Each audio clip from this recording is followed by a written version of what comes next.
Magandang umaga mga ka-DI.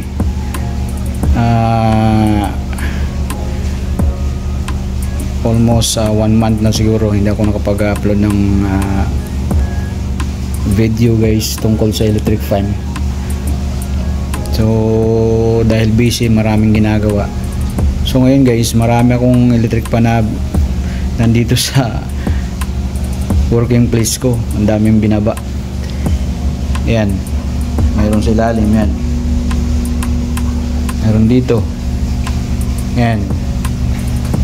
So mayroon pa nakatayo dun. So ito naman yung umpisahan natin guys na gagawin dahil tapos na yung project ko. So ito muna, itong isa yung re-repairin ko. Walang power siya guys at hindi umiikot siya, hindi naman umugong, kaya ito yung muna yung re-repairin ko. So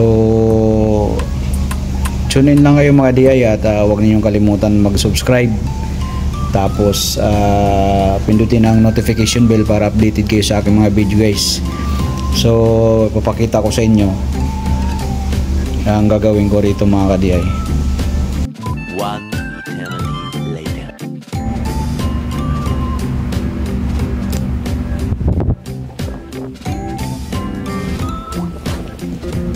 So ito mga ka-DI, ito yung repairing ko at walang power nga ito. So try natin i-plug guys. Ayan, pindutin natin number 1. Ayan, number 2. So hindi umiikot guys. Number 3. So hindi umiikot at wala rin ugong. Walang ugong. So kadalasan mga ganito mga ka-DI, ang unang malalaman mo pagka ganyan, walang ugong, walang hindi umiikot. So unang-una kaagad thermal fuse mga ka-DI. So yung thermal fuse niyan, yun yung titingnan natin. So tune in lang kayo mga ka-DI. One eternity later. So ito mga ka-DI, ito yung thermal fuse niya guys. Yan, ito. So madaling hanapin agad yung nakahiwalay siya. Ibang klase din itong pagkagawa ng motor na to. Yan, nakahina. So nandito yung connection ng thermal fuse. Yan, klaro niya yan, punta rito. So nang tinister ko to, walang continuity mga ka-DI. So palitan ko siya ng ito. Yan, thermal fuse na yan. So balutin ko lang siya, and then ikakabit ko na siya dito guys. Ihinang ko lang dito sa dalawang terminal na yan. So kapag gumagawa tayo ng mga mag-DIY tayo nito guys, so ingatan lang natin to na paputol yung mga wire dito, dahil gabuhok lang kasi yan yung wire dito. Papunta dito itong coil na to, gabuhok lang to. Kaya kung kailangan, tulad yung may iba kasi na nilalagyan lang ng mga insulator, nakatali ito ng cable tie. So kailangan bago natin baklasin, itali lang din natin ng cable tie para hindi mahatak-hatak. Yes. So tune in lang kayo mga DI. Ilalagay ko dito yung thermal fuse na yan. One eternity later.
nakabit na natin yung thermal fuse na bago.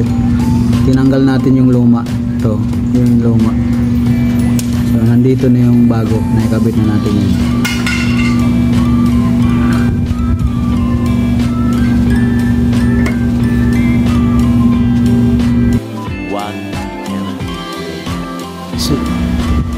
So yun mga ka-DI, naibalik ko na, natakpan ko na siya, nasimbol na natin yung ating motor guys. Yan.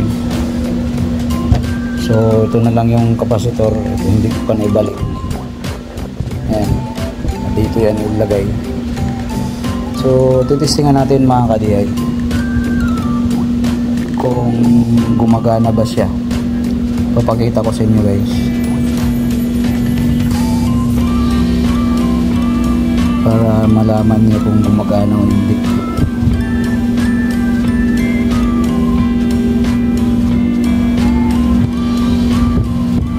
So makikita naman siguro niyo yan. Yan. Pag umikot yan guys. So plug natin.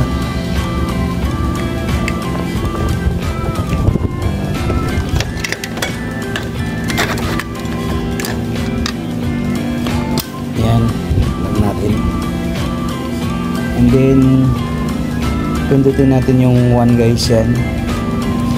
So titingnan nyo guys ha. Yan. Yan, umikot na guys. 2.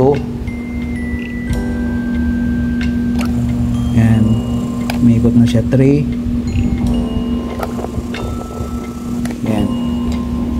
So madaling i-identify kung mag-troubleshoot ka o mag-DIY ka ng electric fan mga ka-DI. Kapag walang ugong at pag pinindot mo to walang ugong, automatic talaga siya, thermal fuse.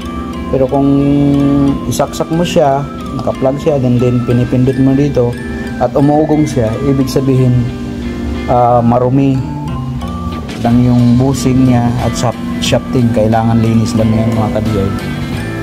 So aware kayo doon yung umugong at humihinto dahil yun ang nagkukos ng sunog mga ka-DI sa ating mga electric fan.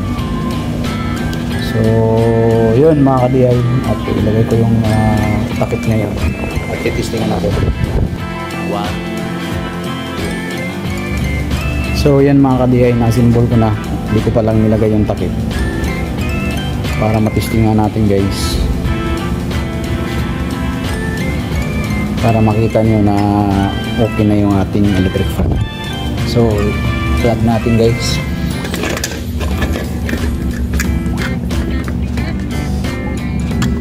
Ayan. And then nandito kasi sa likod yung ano nito. So yan, pindutin natin number 1. Ayan guys ha. Buwang na naman dito.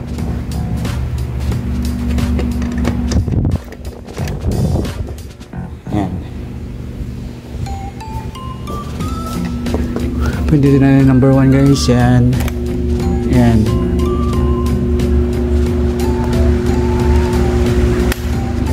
Number 2.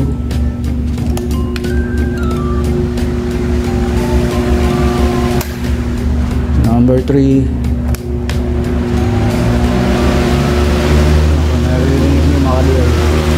Kalakas. Industrial fan kasi ito eh. So yun guys.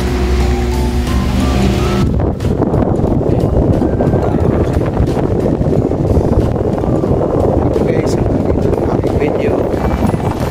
Sana subscribe guys and hit the notification bell para updated